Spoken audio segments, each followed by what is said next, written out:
Bien, vamos a profundizar en estas cifras. Nuestro país se está acercando rápidamente a los 100.000 contagios por el COVID-19. Hoy día seguramente podemos pasar esa barrera, una situación que preocupa también en un contexto donde ya superamos los 1.000 decesos a causa de esta enfermedad. Es por esto que se analizan los protocolos de las cuarentenas y también se buscan nuevas acciones a seguir para poder frenar los contagios. Vamos a tomar contacto con Caterina Ferrecchio. Ella es epidemióloga y miembro del Consejo Asesor del MinSal en COVID-19. Muchísimas gracias por este contacto y muy buenos días. Buenos días, muchas gracias a ustedes. A ver, ya se está hablando desde esta semana, diría yo, de un cambio en la estrategia, con una cuarentena casi total en la región metropolitana que no ha tenido todos los efectos esperados y ya se habla de cerrarle la llave a los contagios, de focalizar los esfuerzos en trazar los casos y en aislar a las personas que están contagiadas. Sí, ¿Es ese el camino correcto? ¿Cómo se le cierra la llave al COVID-19? sí.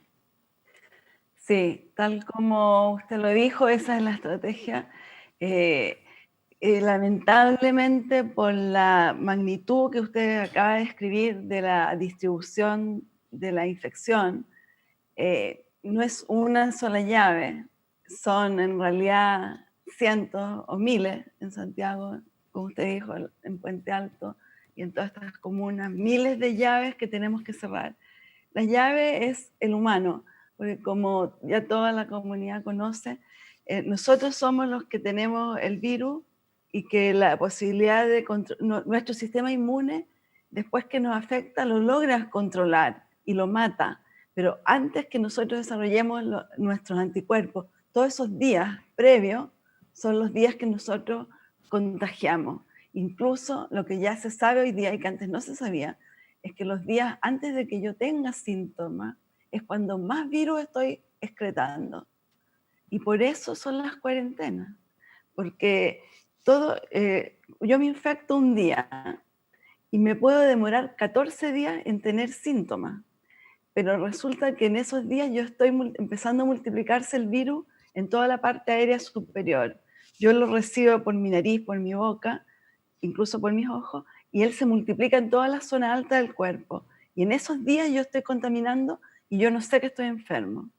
Entonces, si yo he tenido contacto con un enfermo, yo debo pensar que los contactos estrechos, que lo más probable es que el virus, porque es muy infeccioso, fíjese que se multiplica acá arriba en toda la zona aérea superior 1000 veces más que el de la influenza, la cantidad de virus que se producen.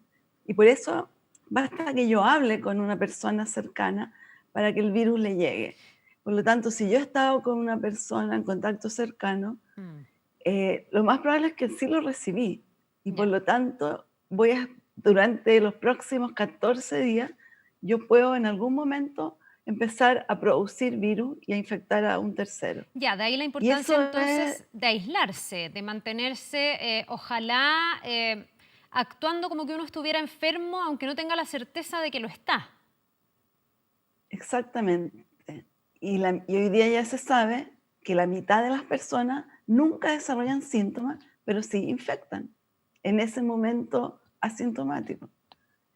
Ahora, Esa es la lógica detrás. sí, a mí esto me Sí. genera una duda respecto de lo que vimos con el subsecretario Zúñiga durante este fin de semana. Él volvió a trabajar al día 5 después de haberse hecho un PCR que dice sale negativo, pero él estuvo en contacto con una persona que fue confirmada con COVID-19. Se le Sí. preguntó harto a la autoridad el fin de semana y finalmente la explicación es que este sábado se firmó un decreto que dice que si la persona tiene un test Sí, negativo, puede volver sí, antes de cumplir 14 días de esta cuarentena preventiva a trabajar tal como lo hizo el subsecretario.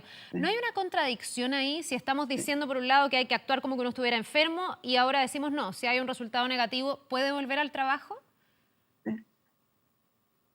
Bueno, esa fue una opción que tomó el ministro, que nosotros en realidad nos enteramos junto con la comunidad cuando vimos el decreto. Ya. No fue nuestra ¿No se recomendación, le consultó al porque si consejo uno, asesor? nosotros teníamos una recomendación en ese sentido, que era que independiente del resultado del PCR, se mantuvieran los 14 días. Ahora, o sea, y lo pusimos explícitamente en nuestra recomendación, pusimos PCR positivo o negativo, no debería cambiar este comportamiento, porque queremos asegurar que no haya ni una transmisión, y el PCR no es 100% seguro.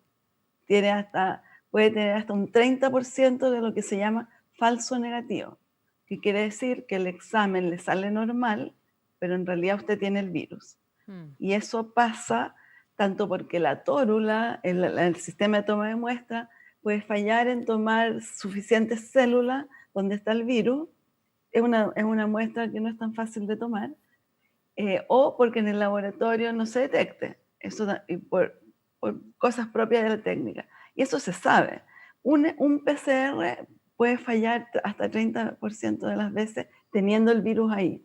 Entonces, generalmente en los hospitales, por ejemplo, si tiene el paciente el cuadro clínico, se lo repiten 2 o 3 veces, y a veces el cuarto sale positivo, a veces ninguno, y tiene el cuadro pulmonar de neumonía grave. Ya, por lo tanto, Por eso esto la del discusión. regreso anticipado supone riesgos. En el fondo, podríamos tener una persona que cree estar negativa, pero que sí Sí. está contagiando porque hubo una falla en ese testeo. Ese es el problema, y por eso en realidad efectivamente disminuye las probabilidades, porque esta es una cuestión de probabilidades, Claro. que nadie sabe si se infectó. Y si usted tiene el examen negativo dentro de los primeros días de contacto, de los primeros 5 o 6 días, aumenta las probabilidades de que usted no se haya contagiado.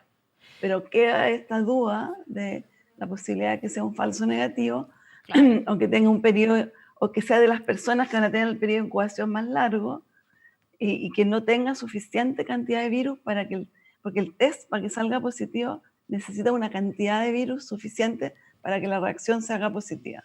Caterina, Entonces, por eso. sí, le quiero preguntar por la estrategia que se ha aplicado hasta ahora. Bueno, sabemos que ha sido cambiante. El propio ministro Mañalich reconoció que los modelos en los que se basaron finalmente fracasaron en sus proyecciones. Se atrasó más de lo que a muchos les hubiese gustado la cuarentena prácticamente total para la región metropolitana, pero ya con la cuarentena instalada hace prácticamente 2 semanas, igual vemos que los niveles de movilidad no han bajado todo lo que uno quisiera. Hay mucha gente que está saliendo igual de la casa, hay gente que dice tengo que ir a trabajar, y otros descriteriados que incluso hacen fiestas durante la cuarentena y uno francamente no lo entiende. ¿Es suficiente esta medida o qué más hay que hacer para frenar hoy los contagios, para que no se nos vaya extendiendo el periodo crítico que podría ser junio hasta julio, incluso algunos dicen hasta más allá de julio? Sí, claro.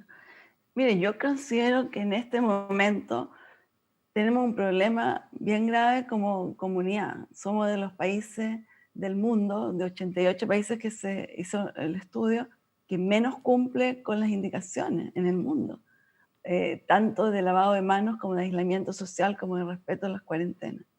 Ese es un problema, yo creo que ese es el principal problema, porque si la comunidad no reacciona, no lo asume, es súper costoso. Yo sé que a todos nos pasa, o sea, estar separado de los niños, de los nietos que no los veo, es doloroso, pero no hay otra manera en este momento, y lamentablemente yo no sé por qué, cuando siempre nos hemos portado tan bien como comunidad, en esta hemos fallado tanto. Y lo que pasa es que los jóvenes efectivamente tienen mucho menos riesgo que nosotros los adultos. Entonces, ellos son los que tienen que ser mucho más generosos en cuidar a sus adultos, a sus padres, a sus tíos, sus profesores que los rodean. Porque no basta lo que el gobierno puede hacer, Mm. sobre todo en este momento que ya la cosa está en la casa de todos nosotros. Nos tenemos que realmente respetar. Así es. Bueno, nunca está de más volver a hacer ese llamado, por majadero que parezca. El autocuidado aquí es fundamental. No hay política pública que resista si es que la gente no hace caso, no obedece y no trata de extremar las medidas también de autocuidado. Muchísimas gracias por esta entrevista. Que tenga una buena jornada. Gracias a ustedes. Nos Gracias, hasta vemos. luego.